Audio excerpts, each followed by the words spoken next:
On February 4th, we're stepping into what astrologers are calling the Venus-Chiron healing portal. And I know that might sound like just another cosmic event, but stay with me here, because this isn't your typical planetary alignment. This is a rare energetic window that I believe could actually close the chapter on some of the deepest love wounds you've been carrying, potentially for years. And here's what really gets my attention. There are 3 specific zodiac signs that are positioned to receive definitive closure during this portal. Like, not the kind of closure where you're still checking your phone or wondering what if. I'm talking about the kind of closure that fundamentally shifts how you see yourself, your past, and what you're actually available for moving forward. But before we get into which signs are most affected, and trust me, we will, there's something specific about the timing of this portal that almost everyone is missing. And if you don't understand this one piece, you might not fully activate the healing that's available to you right now. I'll break down exactly what that is later in this video, so make sure you stay until the end. But first, let me explain what's actually happening in the sky tomorrow, because the mechanics of this are kind of beautiful. This isn't just Venus meeting Chiron, it's way more complex than that. So here's the thing, when we talk about the Venus-Chiron portal on February 4th, we're not just talking about 2 planets making a nice angle to each other and calling it a day. This is actually the culmination of a 3-part energetic sequence that's been building all week. And honestly, when I started to understand how all these pieces fit together, it completely shifted my perspective. Let me walk you through this. On February 1st, we had a full moon in Leo. Now, Leo rules the heart, the inner child, our need to be seen and validated. And full moons bring things to a climax, right? They illuminate what's been hiding in the shadows. So this Leo full moon basically acted as an emotional detonator, bringing up all the ways we've been performing for love instead of actually receiving it. Maybe you felt that over the weekend. That sudden awareness of how exhausting it is to keep dancing for someone else's approval, or that acute pang of realizing you haven't been truly seen in a relationship, or maybe ever. Does that resonate? Then, less than 24 hours before the Venus-Chiron sextile, Uranus stations direct in Taurus on February 3rd. And this is huge.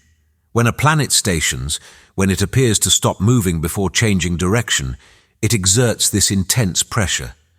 Think of it like a drill pressing into rock right before it breaks through. Uranus is the planet of sudden awakening, liberation, breakthrough, and in Taurus it's been revolutionizing our entire concept of stability and worth since 2018.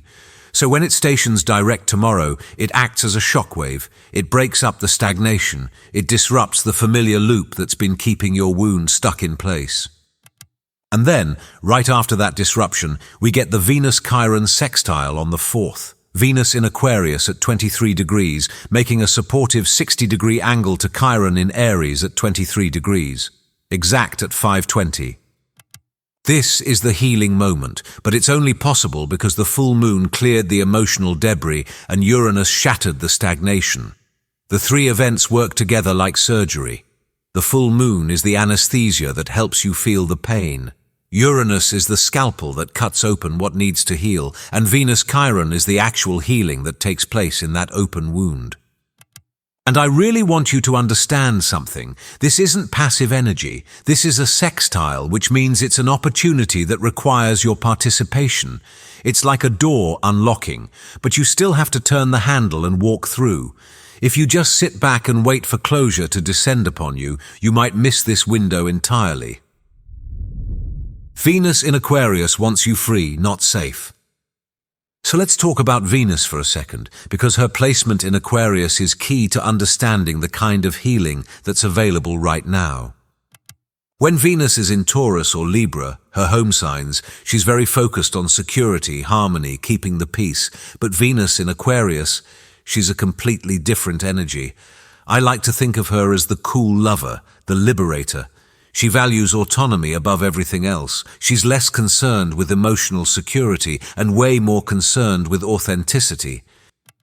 In Aquarius, Venus asks one primary question: does this relationship allow me to be free? Does it honor my individuality? And here's what I've been noticing. This placement gives you just enough emotional distance to look at a painful situation without being consumed by it. You can finally see the breakup, the betrayal, the long-standing pattern with some objectivity, some air, some perspective. This is why the closure available during this portal feels different than other kinds of emotional release. It's not the watery, tearful grief of a Cancer moon. It's not the raw, volcanic purge of a Scorpio transit. This is more like a cognitive breakthrough, a sudden flash of insight that snaps the emotional tether.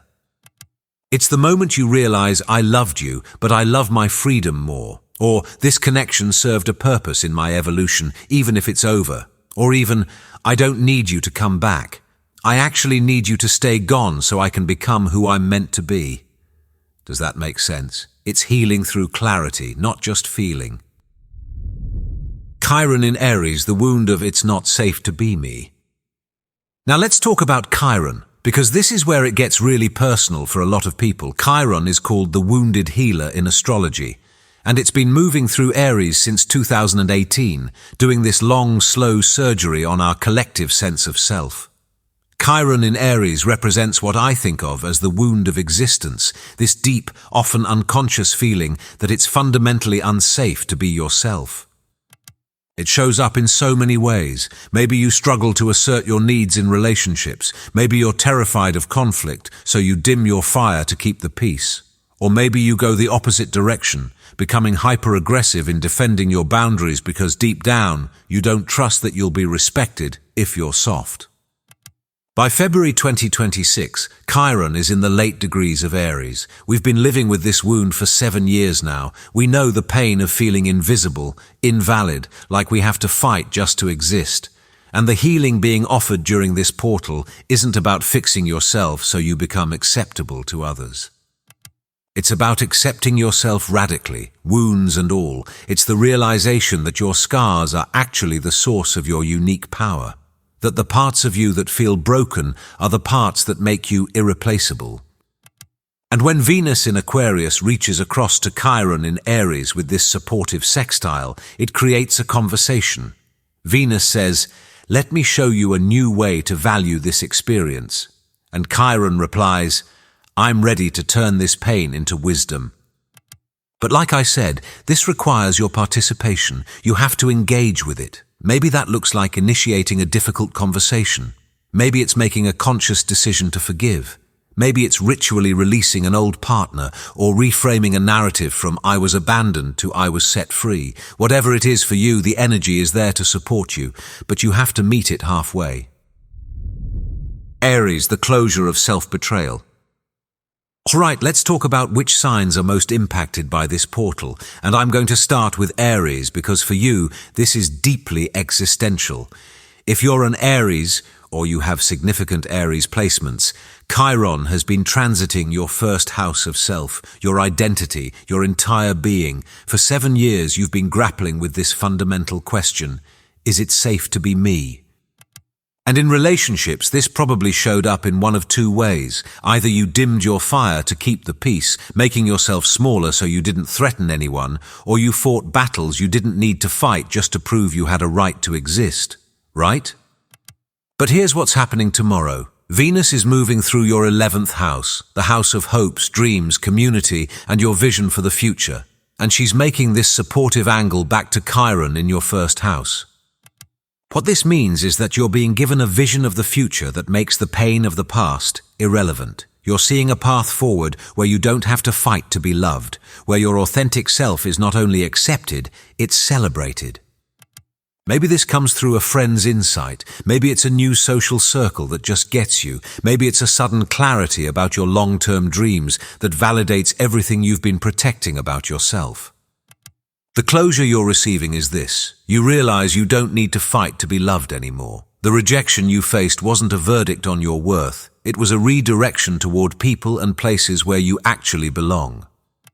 And honestly, the healing comes not from the partner returning, but from realizing you no longer need the validation you once craved. That self-betrayal, the way you've been abandoning yourself to make others comfortable, stops here. If you're an Aries and you've been feeling this building all week, I really want to hear about it. Drop it in the comments because I think this is going to hit you in a big way. Leo, the closure of the performative heart. Now let's talk about Leo because your healing looks different, but it's just as profound. If you're a Leo, that full moon on February 1st happened in your first house of identity, so you probably already felt this massive emotional climax over the weekend, that moment where you just couldn't keep up the performance anymore, where the exhaustion of being sunny, generous, entertaining, and on all the time became absolutely undeniable. For Leo, the wound has been about conditional love, the feeling that you're only loved when you're performing, when you're the showman, when you're giving and glowing and making everyone else feel good. But what about when you're tired? What about when you're human? With Venus transiting your 7th house of relationships and making this sextile to Chiron in your 9th house of truth and expansion, you're being given a reality check that's surprisingly healing.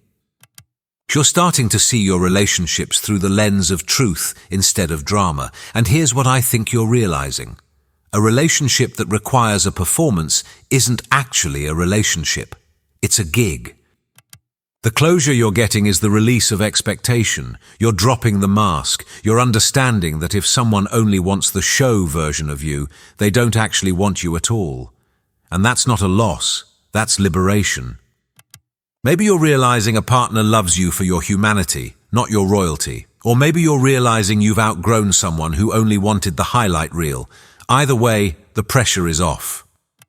You don't have to earn love anymore, Leo. You just have to be yourself, even the parts that aren't Instagram worthy. And honestly, I think that's going to feel like coming home. Aquarius, the closure of emotional exile. And then there's Aquarius. If this is you, and I mean sun, moon, rising, or even strong Aquarius placements, this portal is hitting you the hardest, in the best possible way. Venus is transiting your 1st house right now, your house of self, identity, and how you show up in the world. So you're already feeling this glow-up energy, this enhancement of self-love and personal magnetism. You're stepping into a more aligned version of yourself. And when she makes this sextile to Chiron in your 3rd house, the house of communication, mind, and how you express yourself, something unlocks. Words become the medicine. For Aquarius, the wound has often been about feeling like an alien, fundamentally misunderstood, unable to translate your emotions into language that others can understand.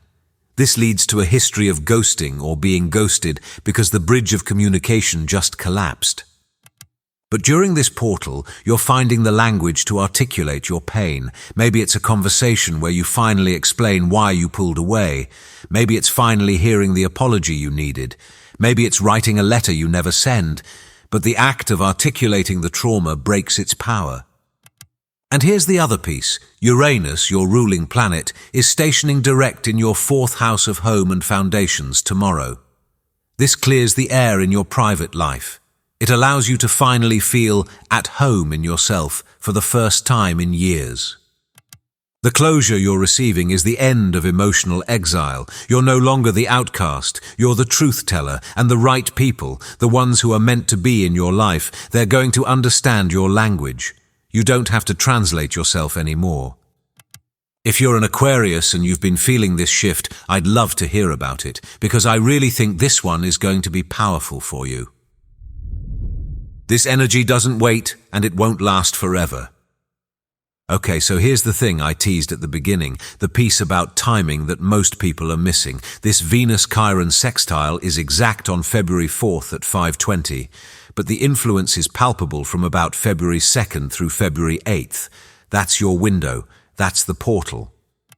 And I really want to emphasize this. After February 8th, when Venus squares Uranus, the energy shifts dramatically. It becomes more about radical change and freedom than healing and closure. So if you want to work with this specific healing frequency, the next few days are critical. This isn't the kind of energy that lingers. It's a doorway that opens and then closes. And if you're waiting for the perfect moment or the right sign to take action, this is it. This is your moment. Maybe that means finally having the conversation you've been avoiding. Maybe it means forgiving someone or forgiving yourself. Maybe it means ritually releasing an old relationship through journaling, burning a letter, or simply making a conscious internal decision to let go. Whatever it looks like for you, don't wait, because after this portal closes, we move into a completely different energetic landscape. Saturn enters Aries on February 13th. Neptune enters Aries on February 20th. We're entering a whole new era, and you want to cross that threshold with a clear heart. The closure you achieve during this portal becomes the foundation for everything you build next, and honestly, I don't think you want to carry old wounds into new territory. You're not broken, you're breaking through. And I want to end on this note because I think it's really important. If you've been feeling the intensity of this week, if you've been emotional, restless, triggered, raw, please know you're not broken. You're not regressing. You're not going backwards. This is what breaking through looks like. The wound has to be touched before it can heal. The old story has to surface before you can rewrite it. The pain has to be acknowledged before you can integrate it into wisdom. And that's what this Venus-Chiron portal is offering you. Not the erasure of your past, but the integration of your experience. The transformation of your scars into sources of strength. For Aries, Leo, and Aquarius especially, but really for anyone who's been carrying a deep love wound, tomorrow is your day. The universe is creating the exact conditions you need to finally, definitively, close this chapter. But you have to show up for it. You have to be willing to feel it, face it, and let it go. And I know that's not easy. I know it takes courage, but I also know you're ready. Otherwise, you wouldn't be here right now, watching this video. The old version of you, the one who needed that person to come back, who needed that apology, who needed external validation to feel worthy, that version is dissolving. And in its place, a healed, whole, liberated version of you is emerging. This isn't the end of your love story. This is the beginning of the one where you're actually free. All right. If you made it this far, thank you so much for being here. If this resonated with you and you want to see more content like this, I'd really appreciate it if you hit that subscribe button. And please, drop your thoughts in the comments, especially if you're one of the 3 signs we talked about today. I really want to hear what you've been experiencing this week and how this portal unfolds for you. We're all in this together. Take care of yourself, and I'll see you in the next one.